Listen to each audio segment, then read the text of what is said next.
Olá, tudo bem? Nós vamos falar sobre a importância da família na expansão do reino de Deus. Nossas famílias precisam ser fortes e o tempo é a essência. Uma vida familiar efetiva não acontece por acaso. É resultado de uma intenção deliberada, de determinação e prática. Existem muitas famílias fortes por todo o país, mas infelizmente elas não são as notícias da primeira página. A atenção está focada sobre famílias fraturadas por crises internas. A família ministerial tem que ser forte, interna e externamente. Perfil de uma família forte. São comprometidos com a família, passam tempo juntos, têm boa comunhão familiar, expressam admiração pelo outro e respeito, têm compromisso espiritual, são capazes de resolver os problemas nas crises. São pontos essenciais para um bom diálogo em família. Nas primeiras linhas da Bíblia, a família é priorizada imediatamente depois de Deus criar o primeiro homem e a mulher. Ele os abençoou, colocou o seu favor sobre eles, lhes deu o primeiro mandamento e este foi sobre a família.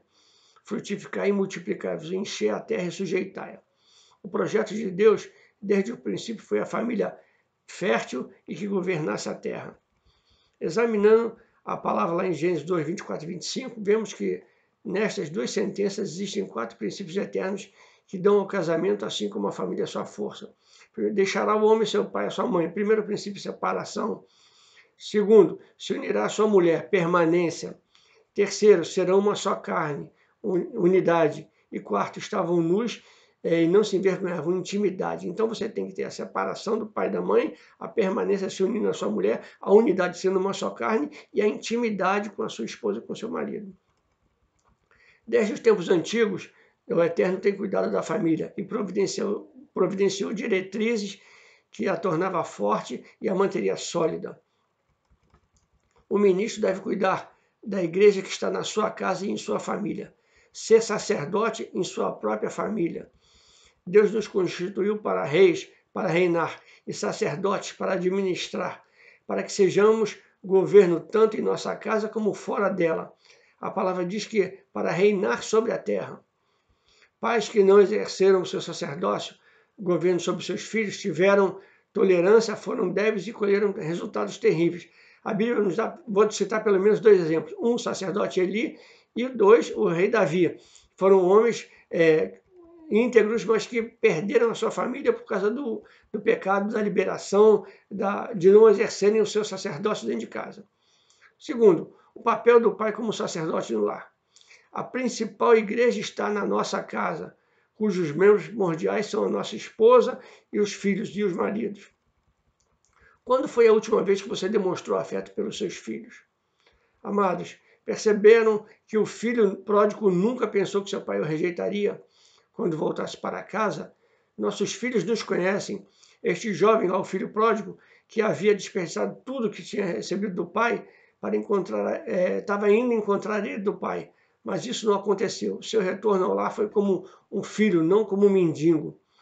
Esse relato nos mostra a afeição, sem nenhuma hesitação, nenhum questionamento, que o Eterno também tem por nós. Nós vamos no mundo e quando voltamos ele nos recebe de volta. Terceiro, uma companheira idônea. Não existe papel com maior importância do que aquele exercido por uma mãe. Suas palavras nunca são totalmente esquecidas ou desprezadas. Seu toque deixa uma marca inesquecível e uma lembrança de sua presença permanente em toda a sua vida. Pergunto a você, quem neste mundo consegue ter tanta influência? Os lares são construídos com 3 ferramentas básicas: sabedoria, discernimento e conhecimento. Sabedoria é a capacidade de ver com discernimento, enxergar a vida com os olhos do Eterno. Discernimento é a capacidade de responder com percepção. E conhecimento é a extraordinária capacidade de aprender com a percepção, descobrindo e crescendo. Uma casa é reconstruída e restaurada de tal maneira que aqueles que estão dentro não moram ali simplesmente. Eles florescem dentro da sua casa, alcançando todo o seu potencial. Mães, Deus quer dar a vocês todas essas ferramentas. De fato, você tem uma vantagem de 9 meses sobre os pais.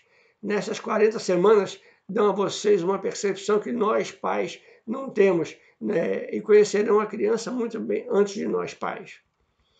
Prestem atenção, mães. A igreja é uma escola cristã e amigos cristãos podem influenciar, mas não podem transmitir um viver autêntico, nem pode torná-lo real. A verdade não fará parte da vida real até que flua através de você, mãe. De você para os seus filhos, que eles devem mostrar a realidade e as verdades do seu lar. Mães, a autenticidade de uma das maiores contribuições que vocês podem dar à família. Lá o provérbio diz que a mulher sábia edifica o lar, mas a insensata a destruir com as próprias mãos. Amados ministros, ter uma esposa é um favor do Eterno. O Eterno fez um favor, você te deu uma mulher para você ter, e é um presente que você precisa honrá-la e valorizá-la sempre. O ministro deve levar a igreja que está em sua casa e cumprir o propósito do reino. O que é o reino? Sendo o plano de Deus que reinemos, governemos esta terra, primeiro temos que realizar a tarefa em nosso lar, com nossas famílias, mostrar os valores ao interior do lar cristão, um lar ministerial. Que o ímpio veja a razão de ser chamado filho de Deus, veja os valores cristãos morais que fazem a diferença. Está lá em Malaquias 3,18, vereis a diferença entre aquele que serve a Deus e o que não serve, entre o ímpio entre o justo e o injusto. A palavra diz que não somos do mundo, nossos valores cristãos e morais não podem se corromper pelo que a Babilônia nos diga, ou o mundo nos diga. Daniel a Babilônia mudou o seu nome, mas não mudou o seu caráter, suas convicções. Mardoqueu não se inclinou diante de Amã, ainda que o edital real dissesse, ele só se inclinava diante do Eterno. Viver no reino de Deus, que está nessa terra, não é só ter as promessas, é possuir a realidade das promessas que Jesus fez para nós, é tomar posse. A expansão do reino deve se realizar a partir da igreja local, que é o seu próprio lar. O melhor plano de Deus que já concedeu é dirigido para uma família. Você está aberto e disposto a cooperar? Você é filho do rei. Deus continua usando famílias para manifestar seus milagres. Ele deseja provocar impacto na nossa geração através de algumas extraordinárias famílias de fé. Isso inclui você e a sua família. Em que espécie de mundo viveu Noé?